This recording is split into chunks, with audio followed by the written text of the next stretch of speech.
lagi di channel Desa Nanda. Kali ini kita akan membahas materi kelas 12 yaitu medan magnet dan induksi elektromagnetik. Bagi yang belum subscribe channel Desa Nanda, silakan di subscribe dulu dan aktifkan tombol lonceng agar mengetahui postingan-postingan Desa Nanda berikutnya. Baiklah, di video kali ini kita akan membahas tentang medan magnet. Oke, medan magnet terdiri dari dua kata yaitu medan dan magnet. Sebelum berbicara tentang medan, kita berbicara dulu tentang magnet. Apakah kalian masih ingat dengan materi magnet? Kalian sudah pernah dapat materi magnet ini waktu kalian kelas 9 di SMP. Kita ingat dulu ya, sebelum kita membahas tentang materi medan magnet, kita bahas dulu tentang magnetnya untuk mengingatkan kalian. Jadi kita anggap bagian yang ke A, kita berbicara tentang magnet. Pernahkah kalian melihat magnet?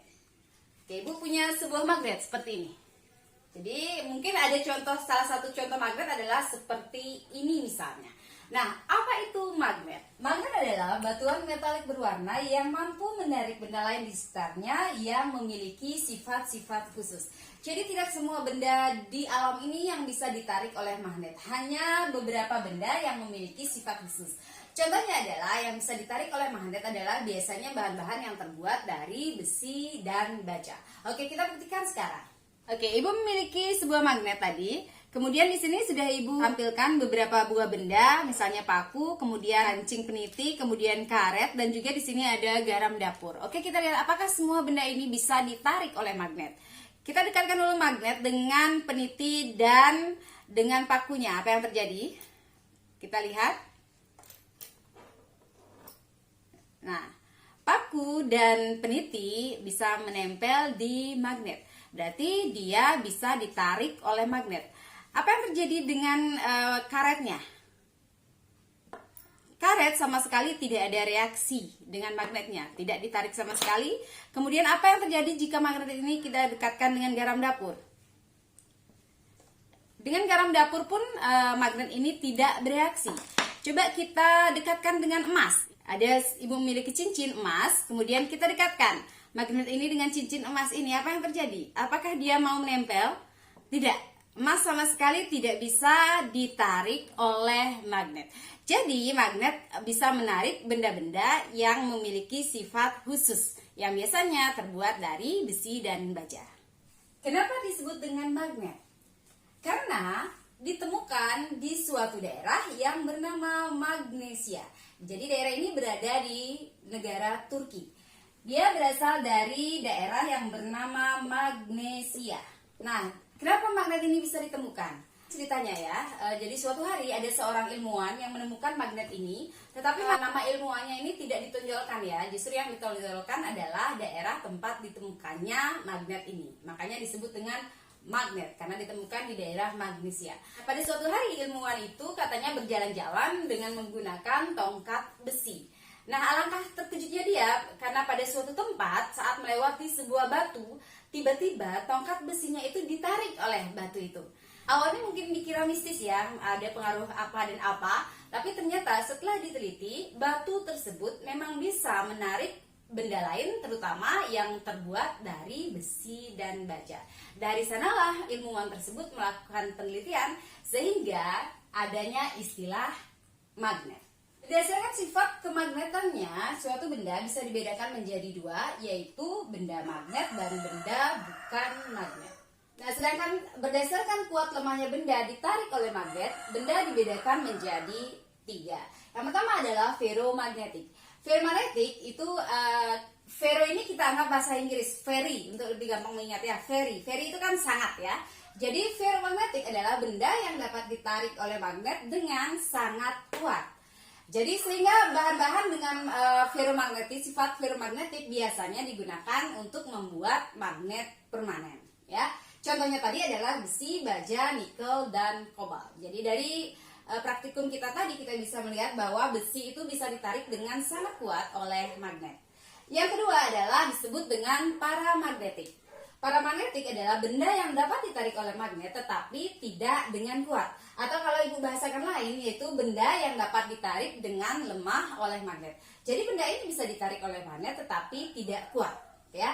Contohnya adalah mangan, platina, aluminium, timah. Dan yang ketiga dikenal dengan istilah diamagnetik. Diamagnetik adalah benda yang tidak dapat ditarik oleh magnet. Contohnya adalah bismut, timbal, emas, perak, garam dapur, dan tembaga. Nah dari pembagian ketiganya ini, kalau kita hubungkan dengan berdasarkan sifat kemagnetan, berarti yang disebut dengan benda magnet itu adalah ferromagnetik dan paramagnetik. Jadi benda-benda yang termasuk di ferromagnetik dan paramagnetik itu tergolong ke dalam benda magnet. Tetapi diamagnetik adalah benda yang tidak dapat ditarik oleh magnet, berarti diamagnetik ini tergolong dalam benda bukan magnet. Bentuk-bentuk magnet. Yang pertama dikenal dengan istilah magnet batang. Jadi magnet yang Ibu tunjukin tadi itu adalah contoh dari magnet batang. Mungkin banyak bisa kalian temui magnet batang. Kemudian ada magnet jarum. Jadi bentuknya seperti jarum kompas ini. Kemudian ada magnet silinder. Jadi berbentuk seperti silinder. Kemudian ada magnet ladam. Jadi magnet ladam ini adalah magnet U yang biasanya kalian lihat itu berbentuk seperti U. Itu dikenal dengan istilah magnet ladam. Kemudian yang terakhir adalah magnet lingkaran. Jadi bentuknya seperti lingkaran seperti ini. Sifat magnet yang pertama, magnet selalu memiliki dua kutub, yaitu kutub utara dan kutub selatan. Seperti ini, makanya warnanya dipisahin. Anggap yang berwarna merah itu adalah kutub utara, kemudian yang berwarna biru ini adalah kutub selatan. Walaupun magnet ini kita potong menjadi bagian-bagian yang lebih kecil, tetap magnet ini akan memiliki dua kutub, yaitu kutub utara dan selatan. Nah, contohnya adalah seperti ini. Ibu memiliki sebuah magnet batang, ini adalah utara, ini adalah selatan, gitu misalnya. Misalkan magnet ini Ibu potong menjadi dua bagian, jadi kita potong pas setengahnya ini. Pertengahannya ini kita potong, sehingga magnetnya akan menjadi seperti ini. Apakah kutubnya menjadi kutub utara saja? Tidak. Tetap walaupun ini dipotong dan ini kelihatan di sini adalah kutub utara, saat kita potong, magnet ini akan tetap terbagi lagi menjadi dua bagian, yaitu yang terdiri dari kutub utara dan kutub selatan. Kalau magnet ini kita potong lagi, pas pertengahan di sini. Pas pertengahan di sini kita potong lagi, apakah dia magnet utara saja? Tidak, dia akan tetap juga memiliki bagian kutub utara dan kutub selatan. Ini utara dan selatan. Begitu seterusnya, walaupun magnet ini kita potong menjadi bagian-bagian yang lebih kecil, maka dia akan tetap memiliki dua buah kutub, yaitu utara dan selatan. Kenapa? Karena magnet itu tersusun dari magnet-magnet elementer yang arahnya sama. Jadi magnet ini tidak sama seperti listrik. Pada saat kita membahas listrik itu bisa kita pisahkan antara muatan positif dengan muatan negatif. Kalau magnet tidak seperti itu.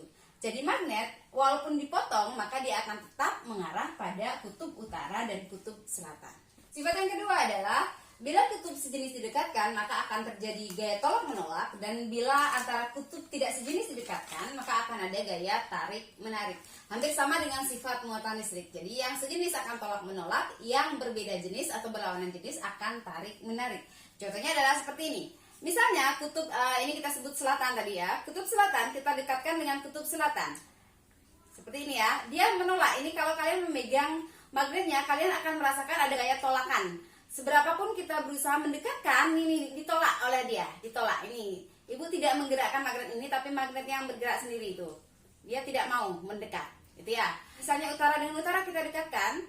Nah sama ya, waktu dia melawan, jadi dia tidak mau mendekat sama sekali. Bagaimana kalau utara dan selatan kita dekatkan? Langsung magnet ini menempel seperti ini. Jadi yang tidak sejenis akan tarik-menarik, yang sejenis akan tolak-menolak. Sifat yang ketiga adalah gaya magnet mampu menembus bidang. Ayo kita buktikan. Ya, misalkan Ibu memiliki buku yang setebal ini ya.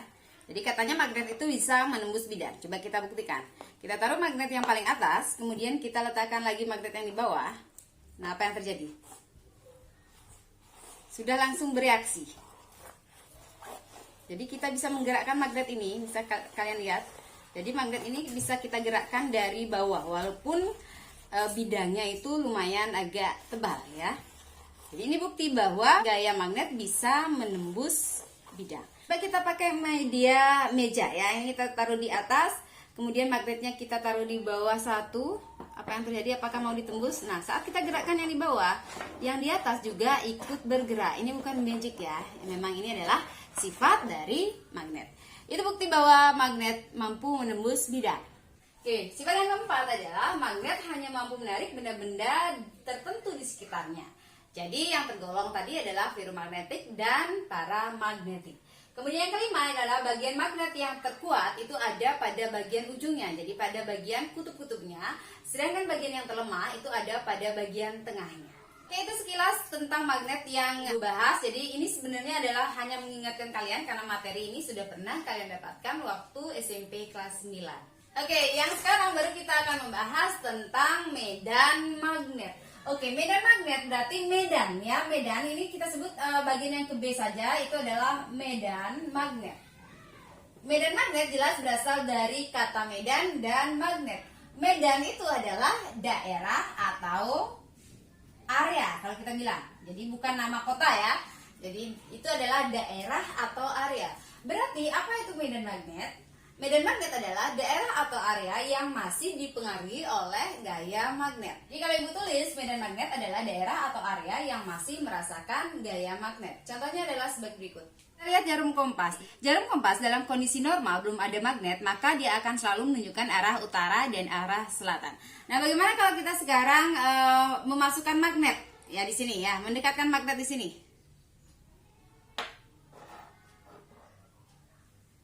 Nah, kita lihat jarum kompas akan menyimpang. Kita lihat. Jadi jarum kompas yang pertama menyimpangnya itu sangat kencang ya, sangat kencang. Yang kedua agak lebih lemah, yang ketiga juga agak lebih lemah lagi.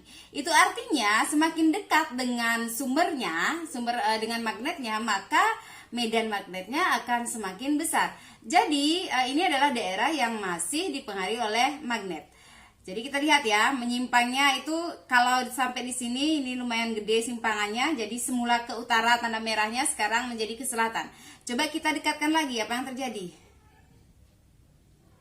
Nah, sampai dia sudah tidak bergerak lagi karena sudah tidak bisa menyimpang. Nah, sampai akhirnya dia mendekat ke magnet, ditarik oleh magnet.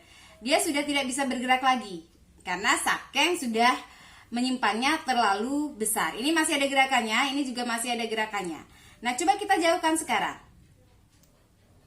Sudah mulai dia ada bergetar lagi. Kita jauhkan. Nah, jarum yang pertama, kompas yang pertama itu menyimpang, sudah mulai menyimpang. Yang kedua sudah akan kembali ke posisi utaranya. Yang ketiga apalagi? Oke, kita tarik lagi.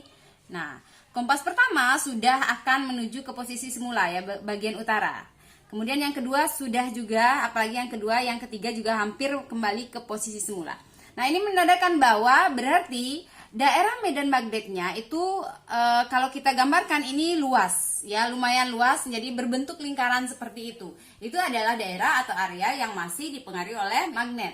Kalau medan listrik digambarkan sebagai garis-garis medan listrik yang keluar dari muatan positif menuju muatan negatif. Kalau kalian masih ingat ya, kita bahas pada video yang lalu, hampir sama dengan medan magnet. Medan magnet juga digambarkan sebagai garis gaya, tapi kita sebut dengan istilah garis gaya medan magnet, ya, garis gaya magnet ya. Yang arahnya keluar sama seperti di muatan listrik ya, arahnya keluar atau menjauhi kutub utara. Jadi kutub utara itu dikenal dengan istilah kutub positif, ya.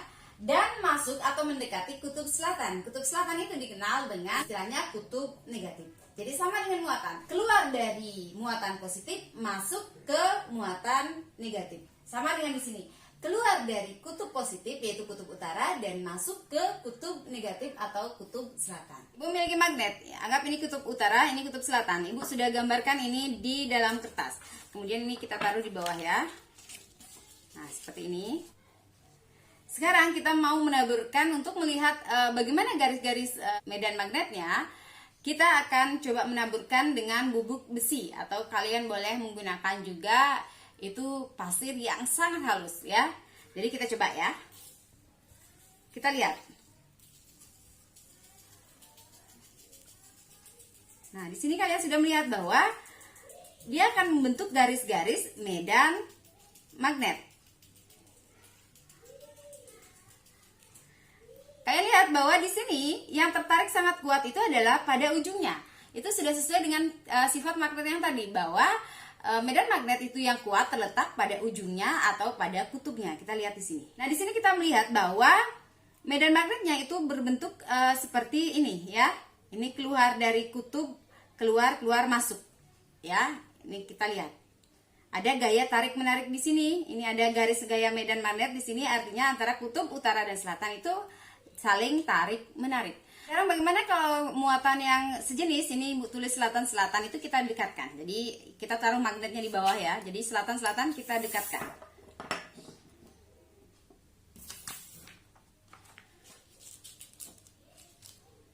Oke, seperti ini ya. Nah, kita sekarang taburkan lagi bubuk besinya ya. Apa yang terjadi?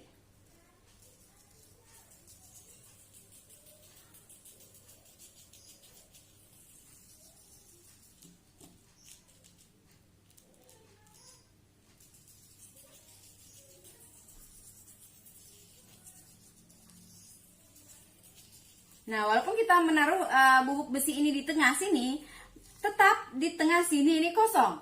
Tidak ada garis gaya magnet. Kita lihat.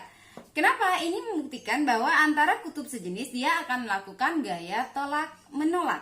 Jadi kalau di sini ada gaya tarik menarik, di sini dalamnya juga ada garis medan magnet ya. Sedangkan di sini tidak ada sama sekali garis medan magnet. Itu menandakan adalah kutub yang sejenis akan melakukan gaya tolak menolak. Hal yang sama juga terjadi apabila kutub yang utara-utara kita dekatkan, gitu ya. Hal yang sama akan terjadi seperti ini. Nah, sekarang kita coba bagaimana kalau kutub utara dan selatan kita dekatkan. Bagaimana gambar garis medan magnetnya? Sekarang kita coba susun agar magnetnya antara utara dengan selatan itu bertemu seperti ini. Sesuai dengan gambar yang sudah kita buat. Oke, sudah. Sekarang kita taburkan lagi serbuk besinya. Apa yang terjadi?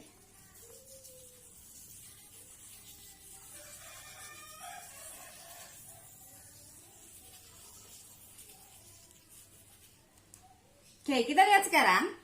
Di bagian tengah ini sudah tidak kosong lagi. Kalian lihat di sini ada garis-garis medan magnet. Padahal ini Ibu letakkan lebih jauh dari yang tadi. Saat selatan dan selatan Ibu dekatkan itu sudah jaraknya sudah Ibu buat semepet mungkin, tetapi tetap tidak ada garis medan magnet. Sedangkan di sini kita lihat nih ada garis medan magnet. Ini membuktikan bahwa antara kutub utara dan selatan atau kutub yang tidak sejenis didekatkan akan melakukan gaya tarik menarik. Jadi kalau kita gambarkan ini sebuah magnet, maka akan menimbulkan garis-garis medan magnet yang bisa kita gambarkan seperti ini ya. Kemana arahnya? Mungkin ini lebih banyak seperti tadi ya. Semakin banyak serbuk besi maka dia akan semakin banyak. Arahnya adalah keluar atau menjauhi kutub utara atau kutub positif dan masuk ke kutub selatan atau kutub negatif. Nah, medan magnet pertama kali ditemukan oleh ahli yang bernama Hans Christian Ørsted. Beliau melakukan penelitian dengan meletakkan sebuah jarum kompas. Jadi ada sebuah jarum kompas diletakkan di kawat yang dialiri arus listrik dan di kawat yang tidak dialiri arus listrik. Nah, apa yang terjadi? Ternyata jarum kompas yang diletakkan di kawat yang tidak dialiri arus listrik tidak menyimpang sama sekali. Sedangkan kompas yang diletakkan di kawat yang dialiri arus listrik, ternyata jarum kompasnya itu menyimpang. Dari sana beliau menyimpulkan bahwa di sekitar kawat berarus akan menimbulkan medan magnet. Medan magnet di sekitar kawat berarus inilah yang sering dikenal nanti dengan istilah induksi magnet. Jadi medan magnet ditimbulkan oleh arus listrik dan di sekitar arus listrik juga akan timbul medan magnet. Jadi saling berkaitan. Medan magnet atau induksi magnet itu adalah termasuk dalam besaran vektor yang memiliki nilai dan arah. Nah, arah dari medan magnet itu dengan menggunakan kaidah tangan kanan. Jadi kita bisa menentukan arah medan magnet dengan menggunakan kaidah tangan kanan. Bisa sebut dengan istilah katakan. Ingat, bukan katakan cinta ya. Katakan kaidah tangan kanan. Bisakah diganti, Bu, kaidah tangan kanan pakai kaidah tangan kiri saja? Tangan kanannya capek? Nggak bisa. Ya, berarti namanya nanti bukan katakan, katakir nanti ya, bukan katakan. Oke, kenapa tidak bisa dirubah? Karena nanti arahnya bakalan berbeda kalau kalian menggunakan tangan kiri. Oke, bagaimana kaidah tangan kanan itu? Kaidah tangan kanan itu adalah ibu jari berfungsi sebagai arah arus, sedangkan 4 jari ini berfungsi sebagai arah medan magnet. Jadi arah B-nya. Jadi ibu jari berfungsi sebagai I, 4 jari ini berfungsi sebagai B, medan magnetnya. Jadi tulis ya. ibu jari sebagai arah arus, sedangkan 4 jari sebagai arah medan magnet. Oke, kita misalkan ya. Jadi tolong ini dimengerti dengan baik, karena kalau menentukan arah ini kalian tidak mengerti, maka ke belakang, ke gaya Loren dan seterusnya kalian juga akan menjadi bingung gitu ya. Tolong dipahami dengan baik ya tentang menentukan arah. Misalkan ibu memiliki sebuah kawat dengan arah arus, jadi kita umpamakan adalah I-nya ke atas. Kemudian ada sebuah titik, kita umpamakan titiknya ada di kanan, ini kita sebut dengan titik P. Nah, kemana arah medan magnet di titik P tersebut, gitu ya? Apakah masuk atau keluar, gitu ya? Masuk bidang atau keluar bidang, gitu ya? Kita coba. Arah I, berarti ingat, I itu adalah berarti ibu jari. Ibu jari karena dia ke atas berarti ke sini. 4 jari ini berfungsi sebagai arah medan. Saat kita menunjukkan ibu jari kita ke atas, maka tangan 4 jari kita menunjukkan kemana? Masuk. Ya, masuk bidang. Berarti arah medannya adalah masuk bidang. Oke, sebelum kalian bingung ya, kita bicarakan dulu ada beberapa pengucapan untuk arah medan magnet. Pertama itu ada istilahnya adalah masuk bidang. Masuk bidang itu kadang-kadang juga sering disebut dengan istilah menjauhi pembaca. Kemudian kalau dia menjauhi pembaca, biasanya sering disebut juga dengan istilah cross. Cross itu adalah tanda silang. Kemudian karena menjauhi pembaca, maka tandanya negatif. Kita coba ke sini. P ada di kanan. Oke. Saat ibu jari kita tunjukkan ke atas sesuai dengan arah I, maka 4 jari kita akan mengetuk bidang. Nah, di sini biasanya ada sistem ketukan istilahnya. Kalau sampai partikelnya itu terketuk, berarti masuk bidang. Kalau tidak terketuk berarti keluar bidang. Tolong itu diingat ya, itu biasanya dikenal dengan istilah sistem ketukan. Oke. Jadi saat I kita bawa naik, ini tolong dipahami dengan benar sekali. Kemudian partikelnya ada di kanan, coba apakah terketuk partikelnya oleh tangan kita? Kalau dia terketuk, berarti dia masuk bidang. Tangan kita berarti masuk kan? Masuk, berarti dia masuk bidang. Kalau dia tidak terketuk, misalnya partikelnya ada di kiri, berarti dia keluar bidang. Itu sistem ketukan. Nah, berarti ini yang pertama, kita buktikan masuk bidang. Bidangnya yang mana maksudnya? Bidangnya ya papan tulis ini maksudnya. Jadi, I ke atas, tangan kita terketuk. Berarti masuk bidang, arah tangan kita masuk. Nah, apa maksudnya menjauhi pembaca? Pembacanya siapa? Pembacanya ya kalian yang di rumah. Pembacanya kalian di rumah. Karena tangan ibu ke sini, berarti tangan ibu kemana? Menjauhi kalian kan? Jadi bukan ke sini. Kalau tangan ibu ke sini, berarti menuju ke kalian. Tapi tangan ibu ke sini, menjauhi kalian. Itu istilahnya adalah menjauhi pembaca. Kemudian yang ketiga itu disebut dengan istilah cross. Kalau dia masuk bidang atau menjauhi pembaca. Sehingga di sini ibu bilang di sini tanda B-nya itu adalah cross. Jadi ada tanda cross seperti ini di sini. Itu artinya dia masuk bidang atau menjauhi pembaca.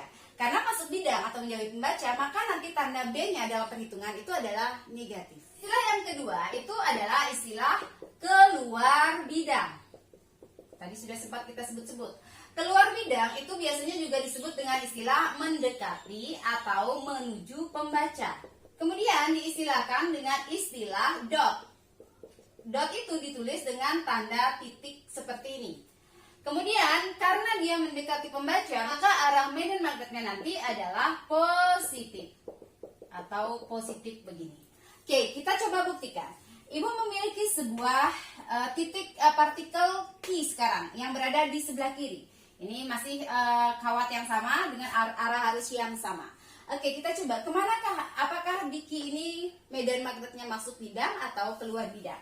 Oke, kita buktikan ya. I ke atas berarti ibu jari kita naik ke atas. Nah, kemudian ternyata tangan kita terketuk di partikel yang di kanan. Berarti yang di kiri apa yang terjadi? Berarti yang di kiri itu adalah keluar bidang.